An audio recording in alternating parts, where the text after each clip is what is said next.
Masjid memiliki arti penting karena diartikan sebagai simbol perhatian raja kepada umat terkait dengan gelar Panotogomo atau penata agama. Masjid Al-Wusta merupakan masjid tertua dan bersejarah di kota Surakarta, selain Masjid Darussalam dan Masjid Agung. Masjid ini diprakarsai oleh Kanjeng Gusti Pangeran Adipati Arya Mangkunegoro I pada tahun 1725 sampai 1795. Mangkunegoro belum pakai nama Al-Wusta. Jadi berdasarkan cerita, berdasarkan juga beberapa babat itu, pada waktu itu kan kebetulan ini kan memang masjid bagian dari rangkaian sejarah Mataram Islam. Gitu juga, mulai dari Demak, tempatnya Pajang, sebelum ada Jipang dulu. Jipang itu kan yang terkenal dulu ini siapa Ado Menangsa. Ya dia pindah, memang begitu perpindahan itu biasa, makanya mungkin kultur di Indonesia ini juga terpengaruh juga pemerintah perpindahan terus dan sebagainya. Cuma permasalahannya bahwasanya untuk Masjid Al-Wusta ini atau Mangkunegoro ini hampir sedikit banyak mengadopsi Demak, beberapa bangunannya dan sebagainya gitu. Terus yang kedua juga polanya, karena memang Raden Mas Said ini kan atau Pangeran Sambernyowo terkenalnya julukannya itu kan karena memang perjuangan beliau ini kan orang yang memang anti penjajahan, tidak suka kerjasama dengan POC dan sebagainya pada waktu itu. Nah, cuma permasalahannya beliau ini terus mengadopsi sistem Mataram Islam, yaitu mendirikan masjid dulu, setelah itu baru keraton. Tujuannya apa ya? Orang itu harus mengingat asal muasalnya dan nanti akhirnya, makanya konsepnya kan masjidnya ini ya sebenarnya hampir sama semua ya, sama, cuma Mangkunegoro ini memiliki konsep masjid ini kan masuk itu kan lingkungannya, lingkungannya itu kan sebetulnya kan sudah selesai saja. Jadi itu kan kalau mohon maaf itu kan pergambaran dari waru ya, waru itu kan identik perempuan. Nah maksudnya itu sebenarnya kan gambaran dari kelamin perempuan. Ketika orang masuk di sini itu posisinya masih suci, jadi terus kami sama yang kecil itu namanya sikil itu dengan depan itu keluar lahir. Nah setelah lahir dia menapaki hidup sampai di dalam. Jadi gambarannya adalah ritme orang hidup dari mulai benih atau mungkin sperma atau ketemu dengan ovum, terus dia keluar, terus di situ. Nah dulu di situ itu yang dipakai untuk hitan. Jadi setelah dia keluar lahir maka hitan. Loh kenapa kok ya sebenarnya ada perempuan kan supit gitu, cuma kan identik kalau laki-laki karena ada yang mengatakan itu wajib, minimal itu sunnah yang mendekati wajib hitan itu. Pembangunan Masjid Al-Wusta diprakarsai oleh Kanjeng Gusti Pangeran Adipati Arya Mangkunegoro I pada tahun 1757 sampai 1795. Latar belakang pendirian Masjid Al-Wusta adalah sebagai tempat sholat utama bagi abdi dalem, kerabat dalem, sentono dalem yang sebelumnya sholat Jumat di Masjid Agung yang jaraknya terlampau jauh. Ketika awal didirikan, Masjid Al-Wusta itu bernama Masjid Mangkunegoro atau Masjid Negara yang lokasinya berada di wilayah Kauman Pasar. Nama Wusta sendiri memiliki makna khusus, yaitu tengah, yang secara simbolis menggambarkan lokasi masjid ini sebagai titik 0 km kota Surakarta. Masjid ini tidak hanya menjadi pusat kegiatan keagamaan, tetapi juga menjadi pusat spiritual bagi komunitas sekitar. Pada tahun 1916, Mangkunegoro VII mengambil inisiatif penting dengan menambahkan berbagai struktur seperti serambi, menara, maliki, gapura luar dan dalam, serta mikrob. Perkembangan ini memberikan sentuhan artistik dan keagamaan yang semakin memperkaya keberadaan Masjid Al-Wusta. Pada dekade lalu, Masjid Al-Wusta tidak hanya berperan sebagai tempat ibadah, tetapi juga menjadi pusat penghafal Al-Quran, pusat dakwah Islam di daerah Mangkunegaran, tempat khitan dan penyelesaian berbagai masalah.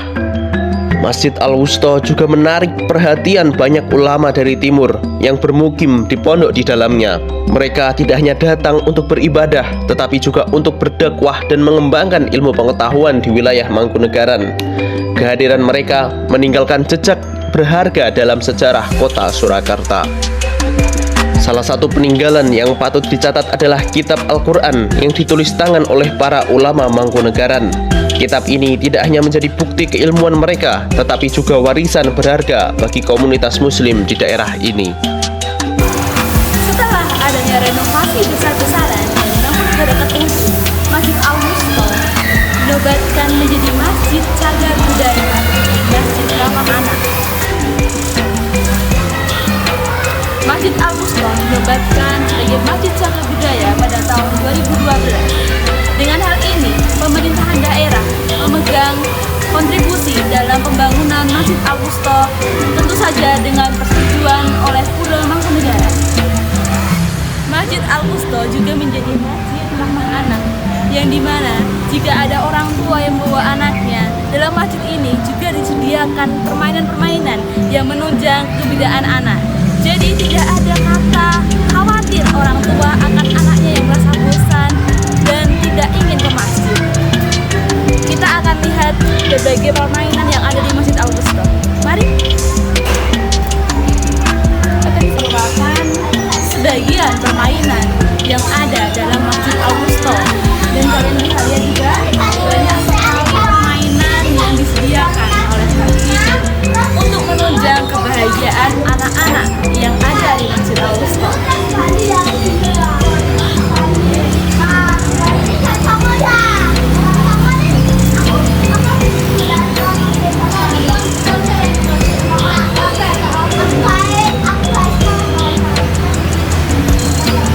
Dalam menunjang urusan masyarakat dan perkembangan zaman, Masjid Al-Wusta mempunyai UKM-UKM yang dimana membantu masyarakat dalam kebutuhannya. Yang pertama, untuk khitan yang dulunya di Malikin dipindahkan menjadi di tempat UKM yang ada di sebelah. Pada masa sekarang, Masjid Al-Wusta sebagai masjid yang melayani kebutuhan masyarakat menyediakan beberapa kegiatan-kegiatan yang bermanfaat untuk masyarakat sekitar, baik itu pengajian, tadarus, maupun pembelajaran kitab yang dilakukan di Masjid Al-Wusta, baik dari hari Senin sampai hari Minggu. Masjid Al-Wusta dalam upaya memenuhi kebutuhan masyarakat, sehingga Masjid Al-Wusta memiliki kegiatan-kegiatan atau UKM-UKM yang bertujuan untuk memberdayakan masyarakat. Salah satunya UKM-nya adalah tempat khitan yang dulunya dilaksanakan di Malikin, sekarang juga sudah menjadi ruangan-ruangan yang digunakan untuk khitan juga di masa sekarang. Selain itu, Masjid Al-Wusta juga memiliki Indomasjid, yang dimana ini menyediakan makanan atau sembako untuk masyarakat yang membutuhkan dan yang ingin membeli seperti itu. Masjid Al-Wusta ini memiliki dua pintu masuk. Yang pertama berada di sebelah timur dan yang kedua berada di sebelah utara. Di pintu utama, Masjid Al-Wusta ini berada di sebelah timur, di mana terdapat gapura yang berisikan kaligrafi. Kemudian gapura ini memiliki makna yaitu warung. Karena warung Gapura pada pintu masuk utama Masjid Al-Wusta ini bertuliskan kaligrafi. Nah, yang paling atas itu merupakan kaligrafi hadis yang berbunyi Al-Islamu ya'la wa la yu'la alaih. Kemudian yang bawahnya itu merupakan kaligrafi dua kalimat syahadat. Dan tidak hanya di bagian depan saja, tetapi di bagian belakang gapura ini juga terdapat kaligrafi yang menghiasi gapura tersebut. Gapura bagian depan berbentuk lengkungan yang harmonis dengan bentuk pagar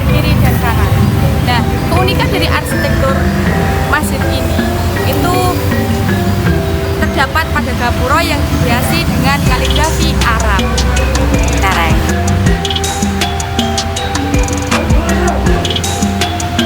Baik, tempat yang ada di belakang saya adalah Manikin, yang dimana tempat ini dahulunya menjadi tempat akitan para abdi dalam dan para kerajaan-kerajaan untuk melaksanakan khitan anak-anaknya. Dan maka sekarang tempat ini digunakan untuk menuntut ilmu, baik dari orang-orang yang terkenal pada zaman dahulu dan sekarang juga masih memanfaatkan untuk kepentingan masjid dan untuk masyarakat sekitar. Seperti yang diketahui, ini ada pintu besi di sini yang menghalangi seseorang untuk masuk ke dalam menara, dan digembok juga. Ini saya gembok tadi. Ini karena berbahaya, karena tangga di dalamnya sudah keropos dan sudah berumur. Menara pada Masjid Mangkunegaran dibangun pada tahun 1923 pada masa kepemimpinan Mangkunegaran ke-7 dan didesain oleh seorang arsitektur Belanda yang bernama Herman Thomas Karstede. Menara ini mengadopsi desain arsitektural Jawa dan juga Belanda dengan tinggi sekitar 75 kaki dan berbentuk segi 8. Desain arsitektur Jawa yang digunakan pada menara ini terletak pada bagian pintu masuk dan juga jendela yang berbentuk waro. Sedangkan desain Belanda terletak pada hiasan menara di lingkar luar menara yang berbentuk kubus. Menara ini memiliki satu pintu masuk di sebelah selatan, 12 jendela pada bagian tengah menara, dan 8 pada puncaknya. Pada masa lalu, 4 dari 8 jendela pada puncak menara digunakan oleh 4 muazin untuk azan secara bersama-sama yang menghadap ke 4 arah berbeda, yakni utara, selatan, timur, dan barat. Untuk saat ini, azan cukup dilaksanakan oleh 1 orang saja dengan puncak menara dilengkapi pengeras suara. Mimbar pada Masjid Mangkunegara merupakan sebuah pemberian dari Belanda kepada Mangkunegara. Pada awalnya terdapat sebuah patung macan kecil pada bagian bawah mimbar, tetapi dipotong kepalanya karena dianggap sebagai simbol berhala yang tidak sesuai dengan syariat Islam. Setelah adanya renovasi di Mangkunegara ke-7, Masjid Al-Aqsa memiliki arsitektur yang sangat memiliki filosofi yang besar. Contohnya adalah pagar ini yang ada filosofi dalam kehidupan kita sebagai umat manusia. Selain itu, Masjid Al-Wusta juga memiliki aura atau memiliki suasana yang sangat berbeda dengan masjid-masjid yang lainnya. Hal ini tidak jarang banyak orang-orang dari luar Jawa atau Boyolali, Wonogiri yang datang ke sini hanya untuk beribadah. Alasannya karena memiliki aura atau suasana yang sangat khas dan kental dari masjid-masjid pada umumnya. Dalam Masjid Al-Wusta ini memiliki 4 tiang atau yang biasa disebut 4 sokoguru, di mana keempat tiang ini masing-masing memiliki tulisan kaligrafi. Yang pertama ada Quran Surat An-Nisa, yang kedua ada Quran Surat Yasin, yang ketiga ada Quran Surat Al-Kahfi, dan yang keempat adalah Quran Surat Al-Mulk, di mana keempat tiang ini memiliki simbol bahwa ada iman, Islam, ihsan, dan taat.